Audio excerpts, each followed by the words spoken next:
revisitar a história também, né, foi um mote para o Matheus Leitão e para o Rubens Valente, os arquivos ocultos da ditadura.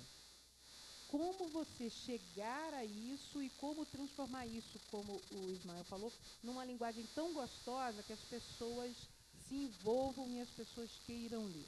E cadê o Rubens? Pois é, o grande Rubens está no exterior, não pôde vir, eu estou representando mais, primeiramente ele aqui, depois eu mesmo. Queria falar da importância pessoal também de estar aqui. Eu sou filho de presos políticos da ditadura militar e acho que toda categoria tem suas referências, seus heróis, e o nosso, na minha humilde opinião, se chama Vladimir Herzog. Então, para mim é uma importância muito grande estar aqui nessa manhã. Dito isto, essa matéria, ela nasceu daquela velha máxima de que toda uma matéria atrai outra, né? Tinha recebido até uma dica de que haviam informações que estavam escondidas do público sobre o período militar nos ministérios, né? Mas a informação chegou meio truncada para mim e eu não consegui chegar até ela. A informação chegou que havia informações trocadas entre os chefes das pastas, ou seja, os ministros de Estado daquele período, que ainda estavam guardadas e ali havia um manancial muito grande de informações. E eu até cheguei a comentar com o Rubens, mas pedi através da lei de acesso a essa troca de informações, mas eu não tinha um nome de como era, enfim, como se chamava essas informações. Também não tinha informações de como se chamavam esses arquivos.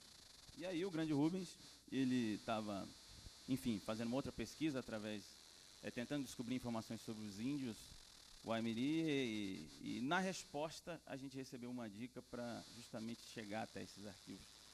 E aí foi o brilhante trabalho de reportagem do Rubens, que ele, ao receber a resposta, havia ali uma informação de que havia informações sobre esses índios num arquivo chamado Arquivo do Gabinete do Ministro.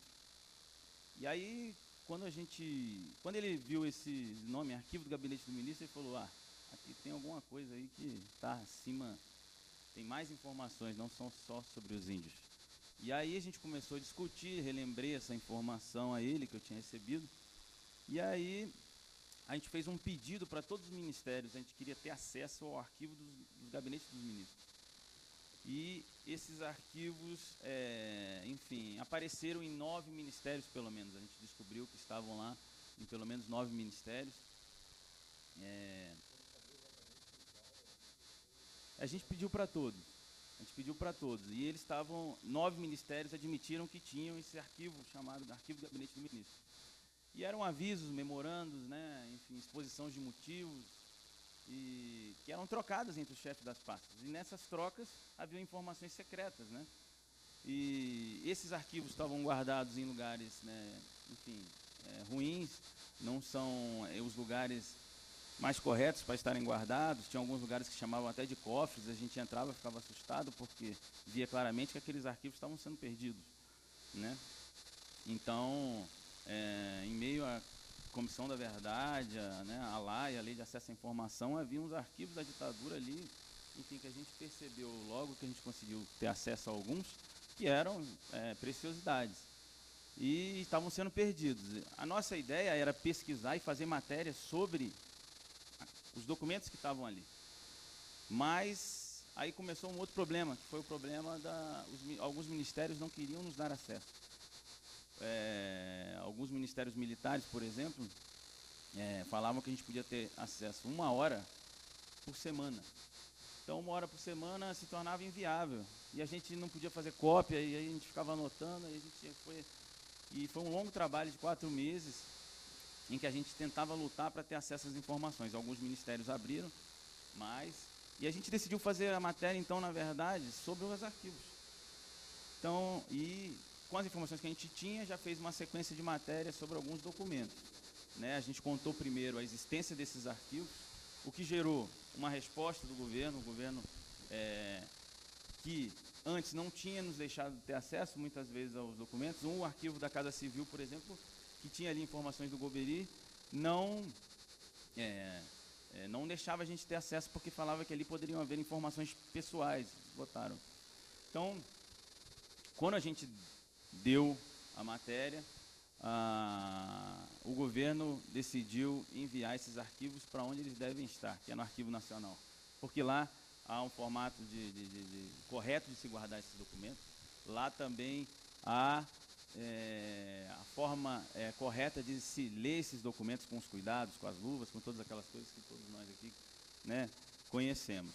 É engraçado que, enfim, antes a gente não conseguia ter acesso, a gente fez esses pedidos através da Lei de Acesso à Informação e não conseguia, e depois que a matéria saiu, enfim, isso acabou gerando o efeito de enviar esses documentos para o Arquivo Nacional. E esses documentos, só para resumir, enfim, para não me alongar muito, havia ali informações, por exemplo, de empréstimos da ditadura brasileira para a ditadura do Augusto Pinochet, 115 milhões de dólares a preços camaradas e, enfim, pagamentos camaradas, né, o retorno a juros camaradas.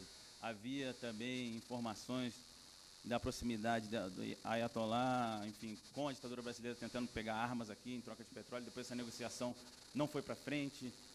Havia também um documento muito interessante que falava que o governo estava organizando uma forma de combater a infiltração, que eles chamavam de comunista, na imprensa brasileira, né? Enfim, contratação de jornalistas para falar bem da ditadura. Uma pena que ali não havia o nome dos jornalistas que teriam recebido esse dinheiro. Mas, enfim, muitas informações, a gente fez algumas matérias e a história continua. Os documentos estão lá e eu acho muito importante, quero reforçar aqui para quem tem interesse, inclusive os estudantes, nesse período, né? Esses documentos estão aí. Eu percebo que, em alguns momentos, eu já tive acesso a documentos que estavam com familiares de militares que haviam tirado esses documentos dos quartéis e levados para casa, ou então com próprios militares da reserva. Mas foi surpreendente para nós descobrir que ainda haviam documentos inéditos guardados a 7 chaves nos próprios ministérios. Você percebeu no meio do caminho, não só nessa matéria como em outras, uma dificuldade, a gente sabe que existe uma dificuldade de ter acesso a essa documentação, mas é uma dificuldade proposital, e colocar os arquivos numa saleta escondida ou deixar mofar, não é um esquecimento, é proposital para que se apague parte dessa memória, né? Como fazer para driblar isso? Então, driblar na verdade, ficar atento, né? Atento sempre a essas possibilidades que podem aparecer, né? Eu acredito que ainda há muitas informações guardadas, documentadas, que não vieram ao público, e nesse caso específico foi um caso que me surpreendeu. Eu não... quando eu recebi a dica e fui, através da Lei de Acesso à Informação, pedir, eu quero informações trocadas entre os chefes das pastas. E eles falaram, a gente não tem isso aqui. Você vê que realmente é uma informação que a gente não tem. Eu até desanimei, achei que, será que não tem mesmo e tal? E aí foi quando veio essa informação do arquivo do gabinete do ministro. Então a gente tem que estar atento a algumas possibilidades, que quando a gente foi, através da Lei de Acesso à Informação, perguntando, a gente quer ter acesso a todas as informações, todos os memorandos, tudo aquilo que há nos arquivos do gabinete dos ministros, eles não tiveram como nos negar, né? Então também, enfim, é importante também saber exatamente o que perguntar. E aí está o papel da pesquisa. A gente está pesquisando, enfim, indo atrás de tentar descobrir exatamente do que se trata esse tipo de documento, exatamente. A gente tendo a informação exatamente do que a gente quer, fica mais fácil de ter acesso a ela. Valeu, Matheus. Eu acho que isso também mostra um pouco um lado da nossa profissão, que, enfim, quem está começando, às vezes, acha que não é bem assim, né? Talvez para chegar aqui, para ser premiado, né, o cara teve que, né, fazer um jornalismo investigativo, teve que, né, se fazer passar por não sei alguma coisa, sei lá. E, cara, tem um suor aqui que é lidar com a burocracia, com acesso à informação, mandar e-mail, ficar insistindo, ficar ligando, ir até uma caixa, o cara até fala, tá aí, tá aí. E você vai ter que, né, cheirar muito ácaro ali para ficar, então... Tem um esforço tremendo, né? Essa questão, principalmente quando a gente está falando desse resgate do passado, né? Queria passar a bola agora para o Wagner, contar um pouquinho essa história, por favor, Wagner, dessa matéria da Revista Brasileira, o primeiro voo do Condor. Então, bom dia a todos. Olha, foi perfeito o Matheus falando antes de mim, foi perfeito. Estava até conversando com ele antes, porque é o seguinte, e o que ele falou, ele bagunçou, já tinha montado o que eu ia falar, ele bagunçou tudo. Eu ia começar pelos bastidores, mas é o seguinte, vamos lá, direto ali no ponto. É o seguinte, hoje à noite vamos estar bonito, né, de paletó, bacana, tá beca, Agora, quando a gente está de luva, máscara, um monte de papel, poeira, suor e espirro, isso aí ninguém vê, né? Todo mundo vai aplaudir hoje. Mas... Então, primeira coisa, nasceu por acaso, mesma coisa dele. Essa minha reportagem nasceu totalmente por acaso. Eu estava com Jair Krischke, Movimento de Justiça e Direitos Humanos do Rio Grande do Sul, perguntando sobre outra coisa que eu não posso falar, mas uma coisa lá. A reportagem também continua. Né? Depois de 3 horas começa aquele bate-papo, né? Não, aí o Jair fala assim, não, estou com um informe aqui, estou para receber um informe que mostra uma ação conjunta da Argentina, do Uruguai e do Brasil na captura do Coronel Jefferson, que também é objeto do Matheus, da reportagem deles. Ele foi monitorado no Uruguai, preso e torturado olha a maluquice, por militares argentinos, sem ordem do presidente da Argentina, por ordem do adido militar brasileiro em Buenos Aires. Então é o fim de qualquer soberania diplomática, foi o fim de qualquer... Então, ali eu falei, mas... Aí eu falei assim, eu brinquei com ele, é o Condor, né? Ele falou assim, é o Condor. Eu falei, bem antes de 75, quando os teóricos americanos insistem em determinar que é o início da operação. Estou com o Jair, aí ele fala assim, vai ter um seminário em julho na Câmara da Subcomissão da Verdade, da deputada Luísa Erundina, com todo mundo, vai estar todo mundo lá. Aí eu falei, tá. Aí eu falei, eu saí com aquilo na cabeça, eu falei, Jair, deixa eu ver, me dá uma cópia. Ele falou assim, eu vou levar público nesse seminário. Eu falei, ok. Realmente ele apresentou lá, e aí é uma beleza, porque você tem no mesmo lugar todas as suas fontes juntas. Né? Aí você pergunta para todo mundo, entrevista o Martim Almada, que foi quem descobriu os arquivos do Condor em Assunção. Nisso eu já estou em contato com o Hélio Campos Melo, que eu trabalho também na Record, e o coach me passou, olha, conversei com o coach, ele falou, olha, isso aí era bom pro Hélio, porque o que me preocupava demais nessa matéria é o seguinte, nossa, já tem, isso é mais isso daí vai dar uns 30 mil toques, né? Essa história dessa você tá rindo, a Luísa sabe o fim dessa história, né? Isso aí o Hélio publica. Aí fui lá pro Hélio na Brasileira, contei pra ele e falei assim, não, vamos lá, vamos embora. Aí eu escrevi também a biografia do Marechal Lott, e tem um monte de amigo vovozinho que foi general, que está com 80 anos, 90 anos. Então a gente começa a ler as coisas. Mas é verdade isso, liga para essas pessoas que que falam, mas não querem ser identificadas. Não, isso aí o fulano, o fulano trabalhava lá, trabalhava no Uruguai, sim, ficou muito tempo. Não sei o que ele fazia lá, mas não saía do Uruguai. Eu falei, tá. Aí vai juntando, aí ficar juntando todos os pedacinhos, né? Aí o grande momento também é o seguinte, outra que confirma o que você falou. Vou pro filho do Jefferson, o Jefinho, entrevista, tal, a certa altura, tem o diário do meu pai, você quer? Eu falei, não, pode ser, né? Pode ser. Não, minha casa está em reforma. Não tem problema, eu vou lá com o senhor. Aí, o diário do Jefferson tem 1000 páginas. Eu sou o Grindelwald, estou com o diário do Jefferson. E muita coisa interessante. Nisso, a matéria está com 40 mil, né? Aí eu ligo pro Hélio, aí o Hélio, por sorte também, aliás, foi um monte de sorte nessa caminhada.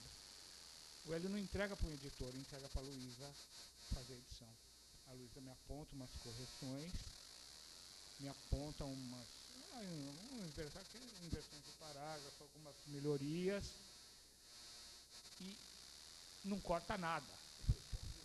Tá ótimo, 40 mil, aí o Hélio, digo pro Hélio, o Hélio fala assim, não, vai ficar muito pesado. Por que a gente não faz 2 boxes? Um sobre a Operação Condor em si, a reportagem mesmo de fôlego é a prisão do Jefferson detalhada, uma operação de 3 países em 1970. Não foi em 75 que começou a Operação Condor. Pode ser que tenha sido antes, mas por enquanto a única documentada é essa, dessa reportagem. E faz outro box também, ele falou assim, de 3 mil toques, sobre o perfil do Jefferson, que por si só é uma história fantástica, né? Bom, cada box ficou com 10 mil toques, já tinha 40 mil, somou 60 mil toques, 20 páginas.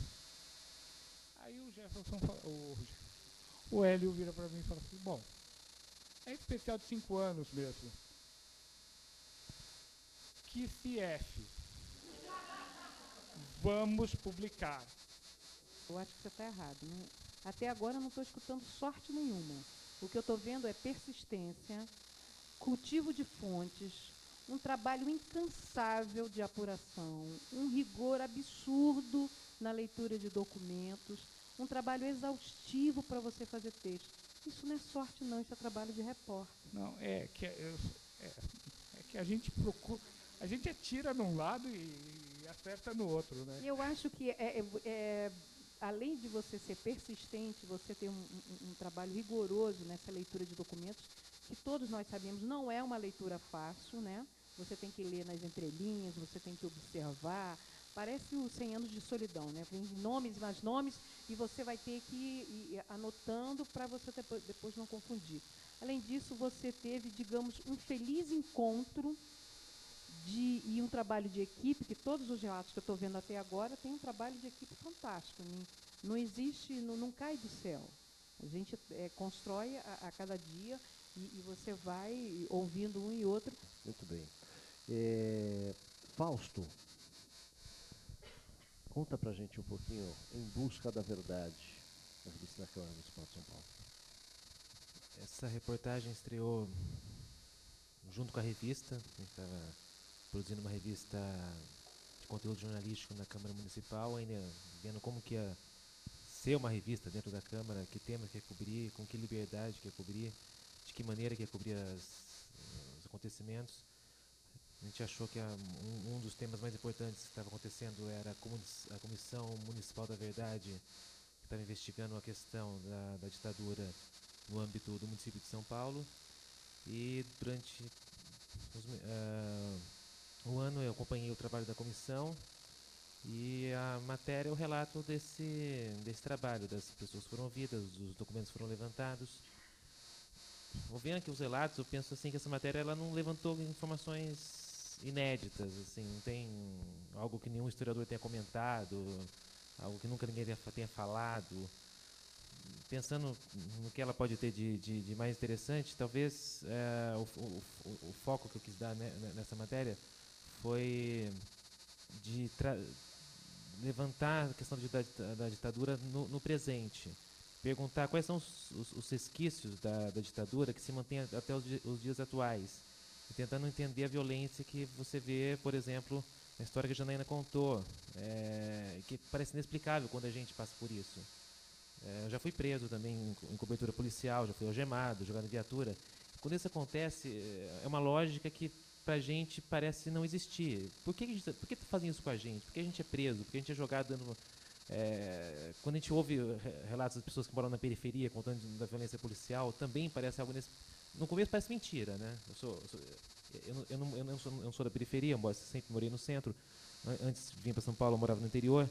Os primeiros relatos de violência policial que eu ouvia, eu achava que não podia ser aquilo. A pessoa estava andando na rua, o policial passou sem nenhum motivo, matou 2 meninos numa moto. Não é verdade. Deviam estar devendo alguma coisa, deviam estar fazendo alguma coisa. Muitas pessoas acham isso, tendem a achar isso. Então, depois de muito tempo acompanhando essas histórias, você vê que realmente é assim mesmo que acontece. Que você tem uma questão de uma polícia que é violenta, que mata segundo algo que não parece ser lógico, né? Então, uma das questões que a matéria quis abordar a partir dos depoimentos que foram feitos é até que ponto você tem questões da ditadura que permanecem. Uma delas é a violência policial e por que ela acontece, né? Porque o Estado da ditadura militar que se implantou a partir de 64, ele levou a uma militarização da polícia como não havia antes, né? Ele extinguiu o policiamento civil que era feito nas ruas, né? E substituiu todas pelo policiamento militar. O Caco Barcelos até fala no livro do Rota 66. Antes eu via as pessoas apanharem da polícia nas ruas, né? Aí com a polícia militar eu passei a ver as pessoas desaparecendo, né? nas mãos da polícia. E ouvindo os depoimentos e lendo, eu comecei a entender melhor isso, essa reflexão que eu quis colocar na matéria, que é sempre aquela questão da lógica do inimigo, que a polícia militar incorpora da lógica das Forças Armadas. Por exemplo, o dia que os aviadores de caça mais se orgulham da Segunda Guerra Mundial foi o dia que eles mataram mais gente na Itália. É natural. Numa guerra você tem um inimigo. Quando você mais mata a gente do inimigo, você cumpriu o seu objetivo. Então, o que me parece que você tem essa questão da violência policial hoje como resquício dessa militarização que foi feita durante a ditadura é que a lógica do policial militar não é a de lutar contra comportamentos errados, que seria a lógica do Estado de Direito, a lógica que a gente imagina que a polícia tem que ter. Quem que a polícia prende? A pessoa que está fazendo algo errado. O comportamento tem que ser errado. Não, ela combate grupos, né? Se aquele grupo é um grupo que eu tenho que combater, não importa muito o que a pessoa está fazendo. Aí por que se prende uma pessoa que está cortando vinagre, que não é crime, né? Não importa, ele pertence a um grupo que tem que ser combatido. Se naquele momento de uma manifestação, aquele grupo, você tem que combater aquele grupo, então não importa muito o que ele está fazendo, passa a ser grupos. Se você tem os policiais gostam muito de usar o termo o vagabundo, né? A pessoa que pertence ao grupo vagabundo, por si só é um grupo. Tem uma certa cara, tem uma cor, mora num certo lugar. Não importa muito o que ele está fazendo naquela hora, né? A história do policial que topa com o negro na rua, vê que tem passagem, já vai. Se tem passagem, já pode bater, já pode esculachar, levar para a delegacia, não tem muita. É a questão dos grupos, né? Essa identificação dos grupos, que automaticamente merecem ser condenados. Então, a matéria traz esse enfoque. Traz também um enfoque da participação da imprensa na época da ditadura, tanto como contraponto o Vladimir Herzog, que é o exemplo de resistência, e a participação dos veículos na colaboração à ditadura, especialmente a questão da Folha de São Paulo, com a Folha da Tarde, que tinha tantos policiais que era chamado o jornal de maior tiragem, né, porque tinha muitos tiras lá dentro.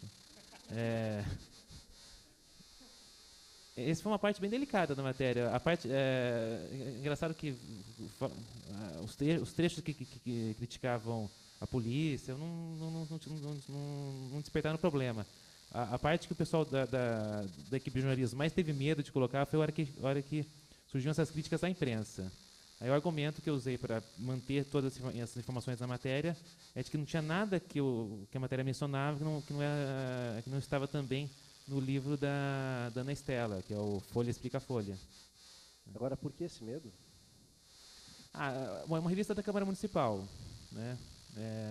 Havia um certo receio de que informações questionando o papel da imprensa na ditadura pudessem ser vistas como provocação da Câmara Municipal contra esses veículos, né? Algo do tipo, a Câmara Municipal vai falar mal da Folha, né? que é toda aquela questão, né? Comunicação pública é uma coisa ainda recente, né? Então a gente ainda está tateando, descobrindo o que é, como se faz, quais são os limites dela, né? Mas no final a gente conseguiu colocar, deu tudo certo, mas é uma descoberta a cada dia de como se fazer comunicação pública, né? Com quais limites, como lidar, até onde ir, como fazer. É uma posição extremamente delicada, né? Porque você está num lugar que é vidraça, né? Com uma natureza de pedra, né? Então, não sei, acho que você tem que fazer terapia para conseguir lidar com essa realidade, não é? Porque é um desafio tremendo. Com relação às pressões, eu diria que assim, não é tão diferente as pressões da comunicação pública no veículo sui generis como esse, que é o veículo da Câmara Municipal, das pressões que você lida no dia a dia em veículos comerciais também. Eu lembro quando eu trabalhava no Grupo Folha, na Folha Online, no Agora São Paulo, a gente via as pressões também. Era muito diferente você fazer uma matéria de denúncia contra a Marta Suplicy, que o jornal abraçava, sem questionar muito. Fazer uma matéria de denúncia contra o governo Alckmin era muito mais difícil, tinha que ter muito mais cuidado, porque o jornal encampava com muito mais cuidado, receio. Então, pressões políticas de várias partes, acho que a gente lida o tempo todo no jornalismo, em todo tipo de veículo.